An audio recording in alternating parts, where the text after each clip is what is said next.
নাম কি? জিসান। তুমি কি রোজা? হয়। হুম? হয়। ও, সেহরিতে কি খাইছো? সেটাতে আলু আর ডাল। আলু আর ডাল। আলু আর ডাল খেয়ে কি পেট ভরছে? বলছে আর তা দিয়ে কি এখন তোমার রোজায় কি কষ্ট হচ্ছে নাকি ভালো লাগতেছে? না, কষ্ট হচ্ছে না। যেটা সত্য সেটা বলবা। না, কষ্ট হচ্ছে না। তোমাদের কি খাবার দাবার আর একটু ভালো হইলে কি ভালো লাগে বা ভালো হয়? হ্যাঁ। সেহরিতে আলু আর ডাউল এটা মনে হয় একটু নর্মাল হয়েছে, তাই না? শুধু আলু এবং ডাল দিয়ে অন্তত সেহরির খাবারটা এটা আসলে কষ্টদায়ক।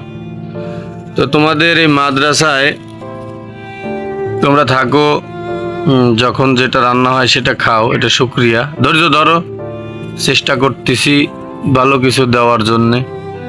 আল্লাহ পাক কখন কার মাধ্যমে তোমাদের রিজিকের ব্যবস্থা করে দেবে তা তো বলা যায় না। তো ঠিক আছে, যাও রান্না বান্না করো। রিজিকের মালিক কে? আল্লাহ। হ্যাঁ, আর আল্লাহ। জোরে বলো। আল্লাহ। আল্লাহ। ঠিক আছে, তো যাও।